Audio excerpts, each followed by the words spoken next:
Assalamualaikum warahmatullahi wabarakatuh. Saya sedang bersama dengan senior saya, kakak kelas saya di Mesir, Al-Mukarram, Ustadz Dr. Damanhur Abbas. Nikmati kajian-kajian tausiah beliau yang bergizi, berkualitas di channel Ustadz Damanhur Abbas. Jangan lupa tonton, subscribe, like, share, and comment. Assalamualaikum warahmatullahi wabarakatuh.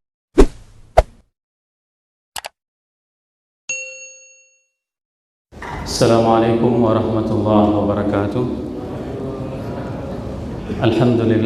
Alhamdulillahilladzi khassana bi kitabin unzil wa akramana bi nabiyyin ursil. Asyhadu an la ilaha illallah lahu da'watul haqq harisun 'alaiha wa wajaba tabsyiri biha wal takum minkum ummatun yad'una ila al-khair wa ya'muruna bil ma'ruf wa yanhauna 'anil munkar wa ulaika humul muflihun. Wa asyhadu anna Muhammadan 'abduhu wa rasuluhu ballagha risalah wa adda al-amanah ونصح الأمة وكشف الغمة حتى أتانا اليقين ليلها كنهارها لا يزيغ عنها إلا هالك. اللهم صل على سيدنا محمد النبي الأمي وعلى أزواجه أمهات المؤمنين وذرياته وآل بيته وأصحابه أجمعين. رب اشرح لي صدري ويسر لي أمري واحلل عقدة من لساني يفقهوا قولي. أما بعد.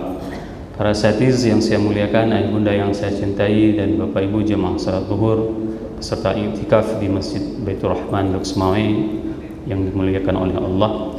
Ini merupakan pertemuan terakhir kita di bulan yang penuh dengan keberkahan ini, di mana kita telah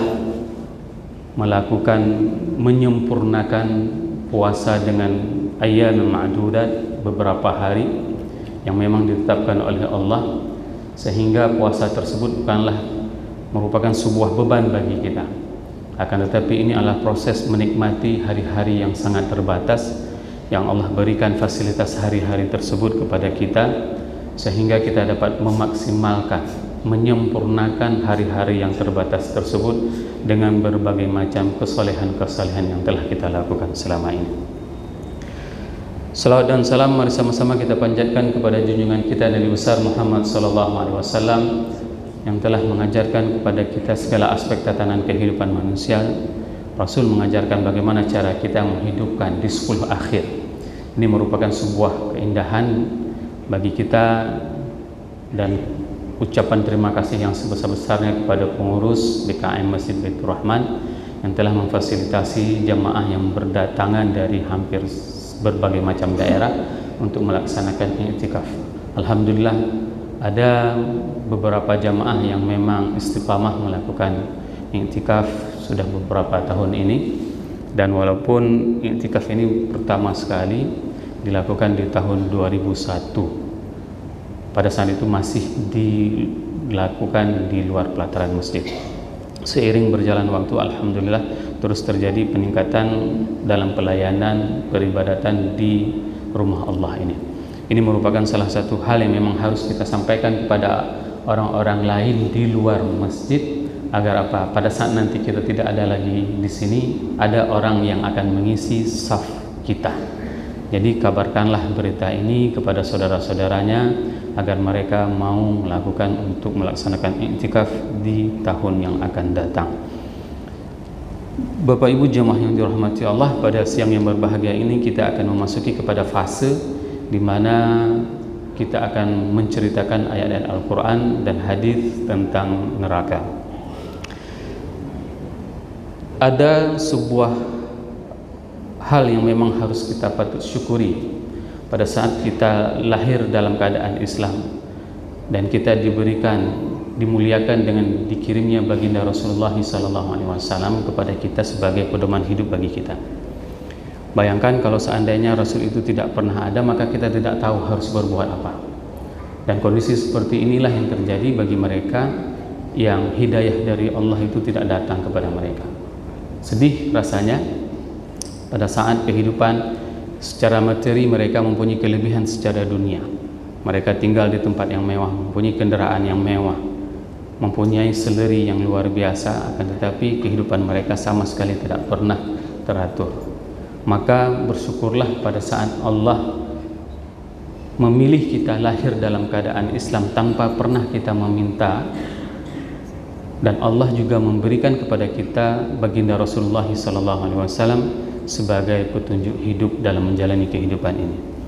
Allah berfirman bahwasanya dalam surat Maryam, a'udzubillahi minasyaitonirrajim, bismillahirrahmanirrahim, wa anzirhum yaumal hasrati idz qudiyal amr wa hum fi ghaflatin wa hum la yu'minun.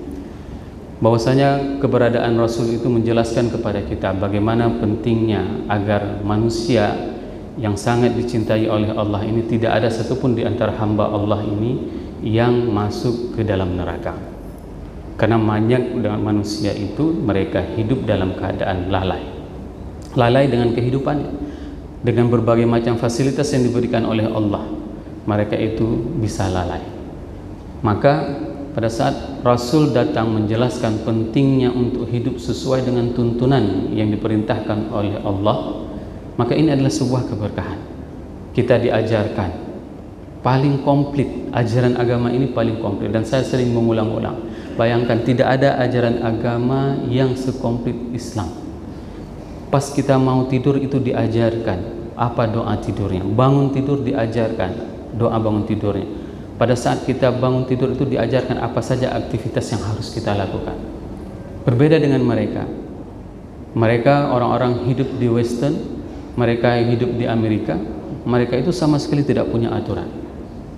Dan saya pernah beberapa kali roommate-nya itu, begitu mereka bangun pagi itu bukan minum air putih. Kita bangun pagi itu disuruh bersiwak oleh Rasulullah SAW.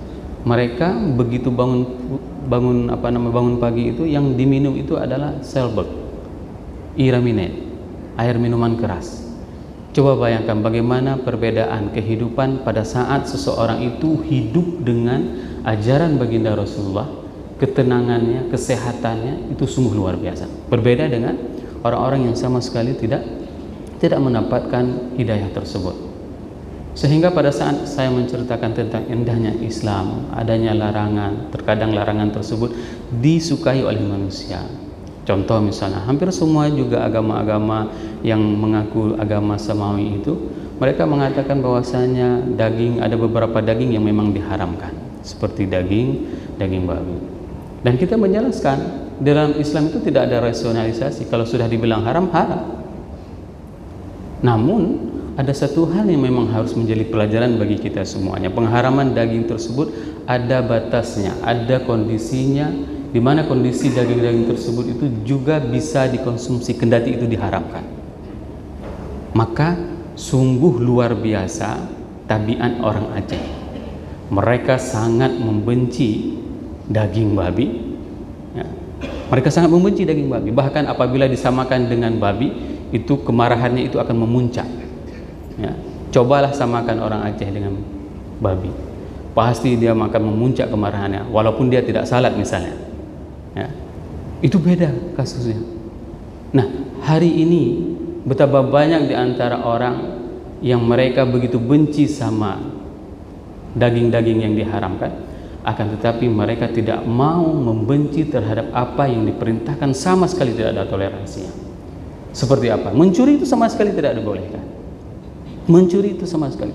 Seandainya orang-orang kita mengajarkan generasinya bahwasanya keharaman mencuri itu melebihi daripada keharaman babi. Apa salahnya babi? Salah bui. Dia memang diciptakan oleh Allah, ya seperti itu ditakdirkan dia menjadi babi. Dan bahkan babi itu adalah binatang yang paling sukses. Kenapa? Karena semua anaknya menjadi anak babi. Tidak ada anak babi itu menjadi anak manusia. Berbeda sama manusia. Pada saat manusia katakanlah punya anak 9, ya, ada yang sukses, ada yang jadi ini, ada yang jadi itu. Itu semuanya dikarenakan apa? Dikarenakan kita tidak mau mengikuti panduan yang diajarkan oleh baginda Rasulullah SAW. Malahan baru-baru ini ada salah seorang dewan yang memprotes penjualan daging babi. Islam itu adalah agama yang tersamun. Daging itu memang dibenarkan bagi siapa yang dibenarkan mengkonsumsinya, bukan untuk umat Islam. Ini yang harus kita buat, bahwasanya agama Islam itu rahmatan lil alamin. Keberadaan Nabi Muhammad itu adalah rahmatan lil alamin. Bagaimana rahmatnya? Kalau kita membaca dalam beberapa referensi hadis, Rasul itu keberadaannya itu, kedermawanannya itu sungguh luar biasa. Karihun mursal, bagaikan angin yang berhembus. Angin itu tidak pernah pilih dia. Orang yang bermaksiat, orang yang taat, dia tetap akan berhembus memberikan kesenangan.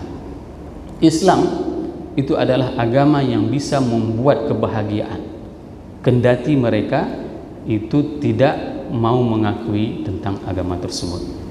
Jemaah yang dirahmati Allah, ini merupakan salah satu hikmah pada saat Allah mengirim kepada kita Rasul, supaya apa? Supaya kita tahu perbuatan-perbuatan apa saja yang memang itu dibenarkan, apa saja itu yang memang tidak dibenarkan. Sehingga apa?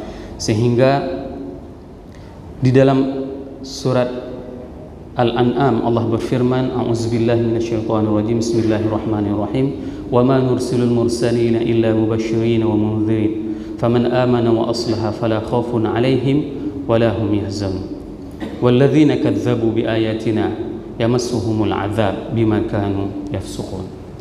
Ini merupakan salah satu kabar gembira pada saat Allah mengirim baginda Rasulullah untuk menyampaikan kepada kita, ayo berbuat baik, ayo beramal saleh. Dan amal saleh ini tidaklah hanya kita batasi dalam bentuk amal-amal ibadah mahdhah, tapi amal saleh ini bisa terbuka peluangnya untuk segala aktivitas. Contoh misalnya adik-adik remaja kita melakukan aktivitas merekam setiap ceramah, lalu mereka mempostingkan di channel YouTube. Ini merupakan amal saleh, di mana amal tersebut pada saat si penceramah itu sudah tidak ada lagi di atas muka bumi, akan tetapi orang masih bisa mengakses apa yang disampaikan oleh si penceramah tersebut. Maka pada saat kita memahami amal saleh itu tidaklah terbatas kepada ibadah-ibadah mahdhah saja. Namun ingat, pada saat seseorang itu mendustai apa yang disampaikan oleh Rasul, maka bagi mereka itu adalah azab yang pedih. Inilah di sini bagaimana indahnya ajaran agama Islam ini. Diberikan kabar gembira. Supaya apa? Supaya tidak ada satupun di antara hamba Allah itu yang mau mencelakakan dirinya untuk memasukkan dirinya ke dalam neraka. Ini adalah kesempatan yang paling besar bagi kita. Allah berikan kenikmatan kesehatan kepada kita. Allah berikan kenikmatan keimanan kepada kita sehingga kita bisa memilih untuk beriktikaf di tempat ini. Pada saat orang-orang lain mereka sudah mulai disibukkan untuk berbelanja. Berapa banyak di antara ayah-ayah, bapak-bapak yang menjadi korban pada ibu-ibu mulai dari kemarin harus menunggu penunggu setia untuk menunggu ibu-ibu berbelanja di pajak impres. Ya. Berapa banyak? Namun alhamdulillah Allah berikan kenikmatan tersebut kepada kita, sehingga apa? Sehingga ibu-ibu juga melakukan aktivitasnya di pajak, sebapak juga melakukan aktivitasnya di masjid ini. Ini merupakan salah satu di antara sekian banyak nikmat yang masih Allah berikan kepada kita. Apakah surga dan neraka itu merupakan makhluk? Allah berfirman di dalam surat Al-Imran, wasari'u ila maghfiratin min rabbikum wa jannatin arduha as-samawati wal ard u'iddat lil muttaqin. Bersegeralah. Ya.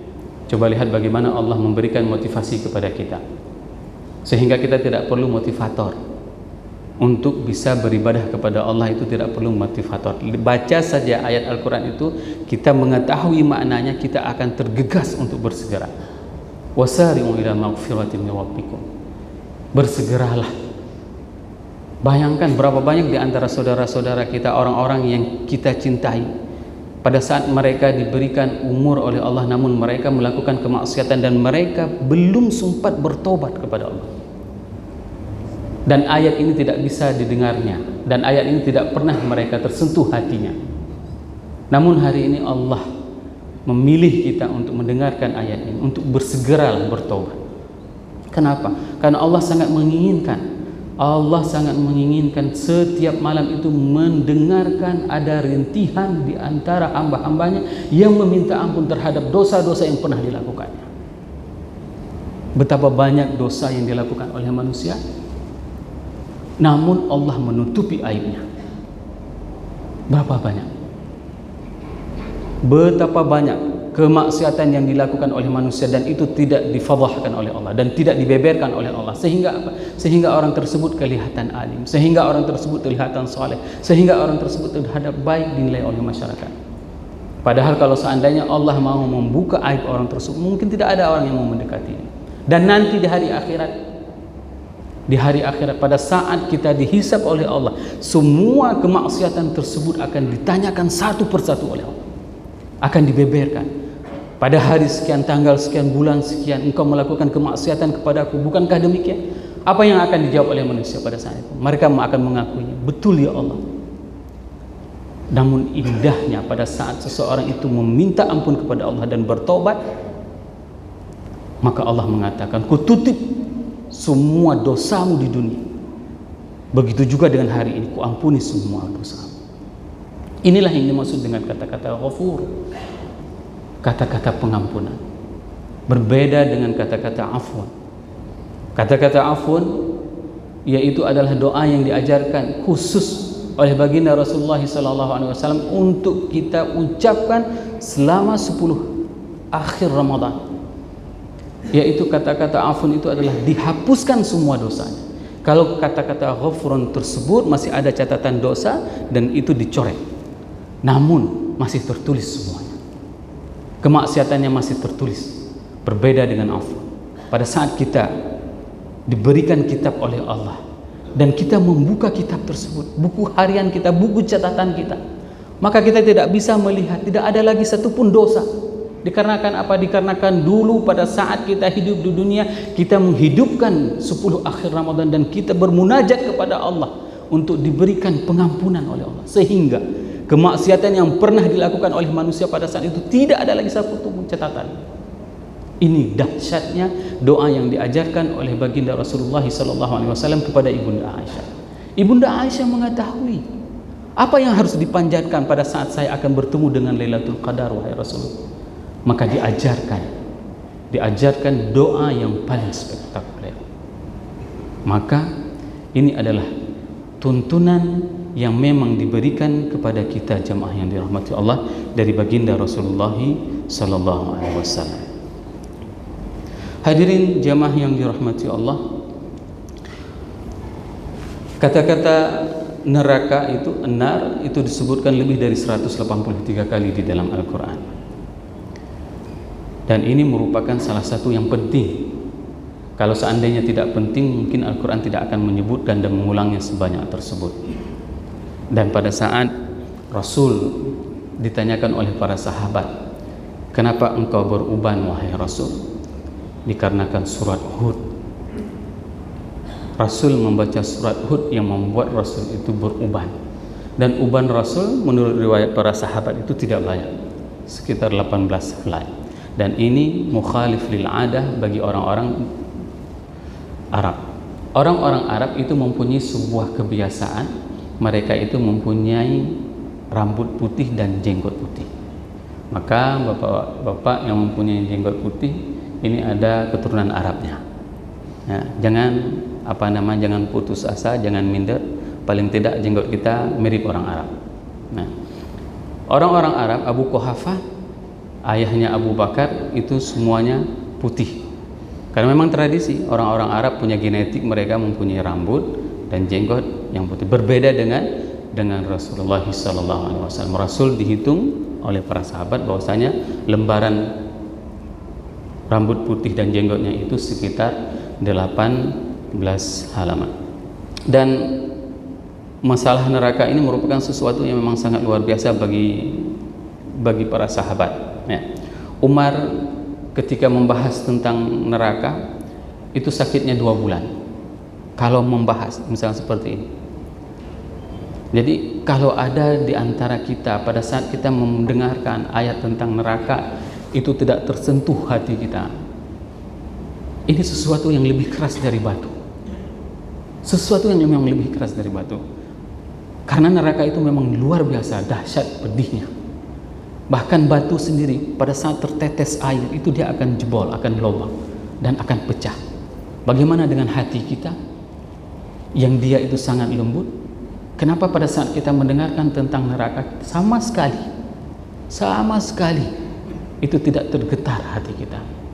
Ini yang harus menjadi introspeksi bagi kita semua. Imam Sufyan Tsuri pada saat membahas tentang neraka itu sampai kencing darah, terkencing darah, dahsyat. Ya. Fudail bin Iyad yang hidup di abad 2 mempunyai anak Ali bin Fudail. Pada saat setiap membahas ayat-ayat tentang azab, beliau itu pingsan. Beliau itu pingsan. Bahkan inilah sebenarnya rasa hadir yang harus kita hadirkan pada saat kita bertemu dengan ayat-ayat azab tersebut. Apa yang harus kita hadirkan? Pada saat kita ketemu dengan ayat-ayat tersebut, bagaimana kalau seandainya yang diazab itu adalah kita? Atau yang diazab itu adalah orang yang kita cintai, ayah kita, ibunda kita, atau anak kita.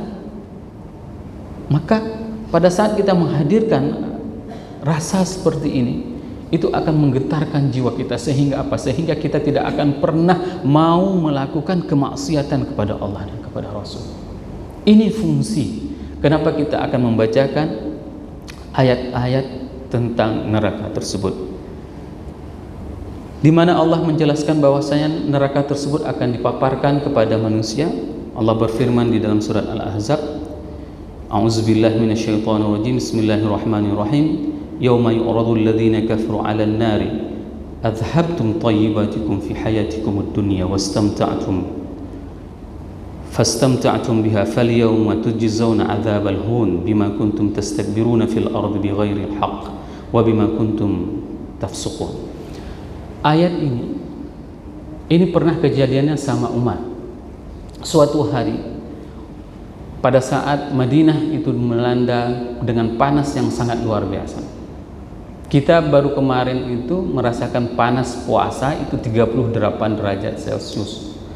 Dan baru pertama kali ini loh semuanya tidak ada hujan selama Ramadan.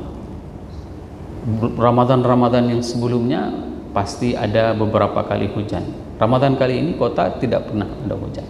Umar suatu hari pada saat Madinah kepanasan yang sangat luar biasa, beliau itu mengambil air putih lalu merendam kurma. Merendam kurma agar apa? Agar air tersebut itu tidak panas, enak diminumnya. Karena kurma itu adalah sebagai penetralisir. Pada saat itu Umar tidak jadi minum dikarenakan teringat ayat ini. Ayat ini memberikan penjelasan bahwasanya pada saat orang-orang kafir itu mereka menikmati dengan kehidupan, fasilitas kehidupan di dunia, maka nanti mereka akan diazab oleh Allah. Maka Umar takut kalau seandainya rendaman kurma tersebut itu bisa membuat dia akan diazab oleh Allah, sehingga dia tidak mau minum. Lihatlah bagaimana zuhudnya seorang Umar. Hari ini pernah tidak rasa seperti itu hadir di dalam kita pada saat kita minum teh dingin, pada saat kita minum kopi dingin, sangar dingin. Pernah enggak kita teringat dengan ayat ini? Bagaimana kalau seandainya minuman, fasilitas, kenikmatan yang kita nikmati di dunia ini ternyata nanti itu akan menjadi membuat kita diazab oleh Allah. Ini yang harus menjadi introspeksi bagi diri kita. Sehingga apa? Sehingga kehadiran ayat-ayat tentang azab ini itu tidak akan membuat kita itu semena-mena dalam melakukan aktivitas kehidupan kita sehari-hari. Kita akan memikirkan bagaimana nanti kalau seandainya tindakan yang saya lakukan ini nanti saya akan diazab oleh Allah. Bayangkan, sekelas yang halal saja Umar tidak mau melakukannya dikarenakan takut nanti dengan kenikmatan air yang sudah direndam dengan kurma tersebut akan diazab, sehingga Umar mengundurkan diri untuk meminumnya. Ini menjadi introspeksi Bapak Ibu jemaah yang dirahmati Allah. Betapa banyak kenikmatan yang Allah berikan kepada kita hari ini. Bayangkan seorang Rasulullah SAW itu tidurnya Rasul di bulan Ramadan itu bukan di atas king oil. Tidur Rasul itu bersandar di pohon kurma, dan pohon kurma tersebut adalah yang dinamakan dengan ustuwanatus sarir, tiang tempat tidur. Sehingga pada saat Rasul bangun, nampak punggungnya itu berbekas pelepah kurma. Para sahabat sedih melihat kondisi manusia yang paling baik di atas jagat raya. Wahai Rasulullah, biar kami buatkan kepada engkau kasur agar engkau bisa beristirahat. Apa dijawab oleh Rasul? Mali ana walid dunya. Apa urusan saya dengan urusan dunia ini? Begitulah seriusnya Rasulullah SAW mengajarkan kepada kita, jangan pernah kita ini disibukkan untuk mengejar dunia ini. Kenapa? Karena kehidupan akhirat itu adalah kehidupan yang paling dekat dengan kita. Kehidupan yang paling dekat dengan kita. Berbeda dengan orang-orang kafir. Mereka menganggap bahwasanya kehidupan akhirat itu sama sekali tidak ada, sehingga mereka mengingkari kehidupan akhirat itu dan mereka akan diazab oleh Allah. Jemaah yang dirahmati Allah, kita akan membacakan beberapa sifat neraka di mana Allah memberikan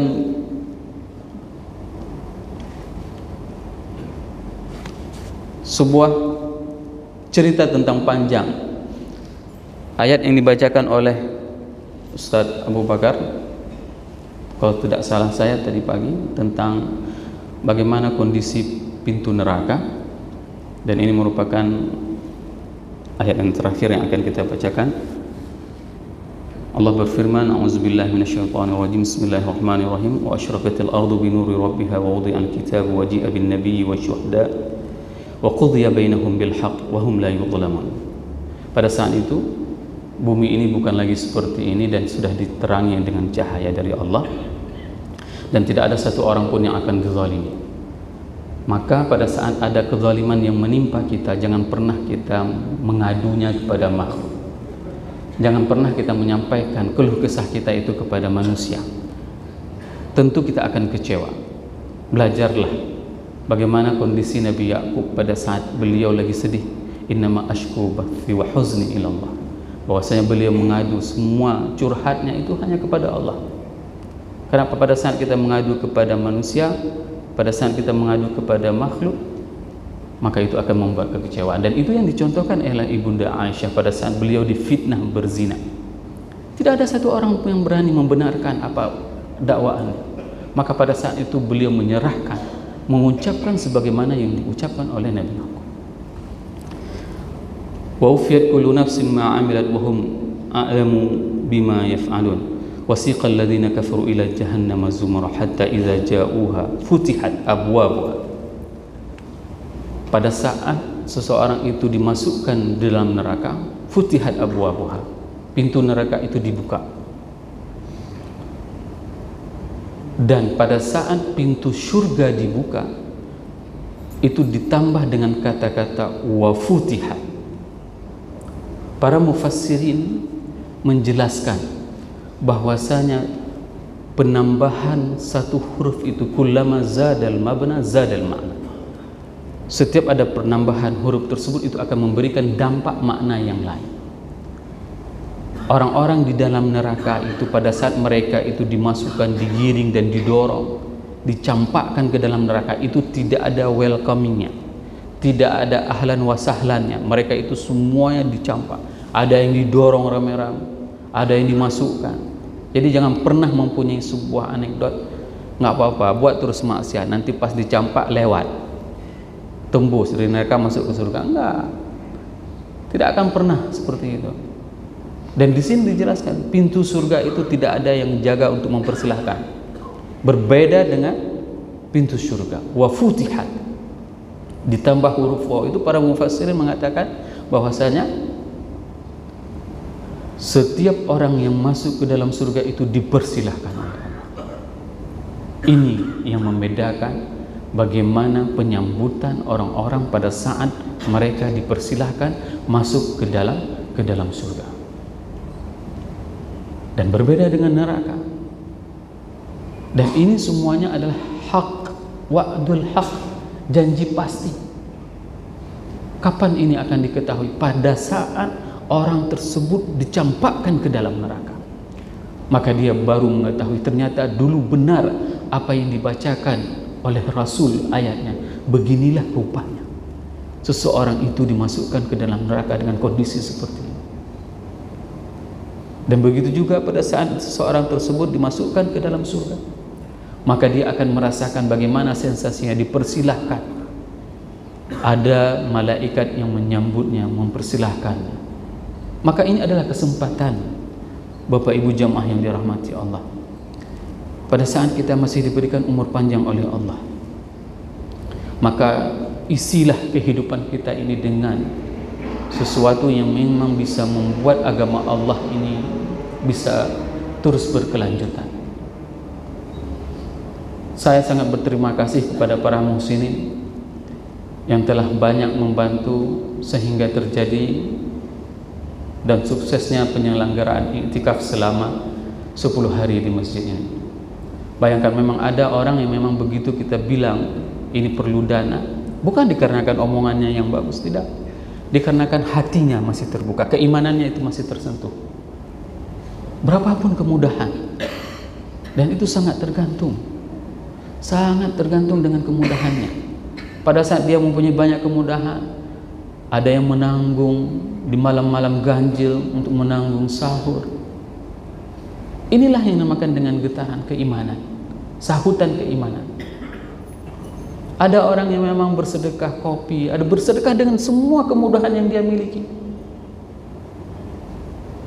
Nah, hari ini ada juga orang yang memang kondisinya itu selalu komplit, tidak ada yang pas.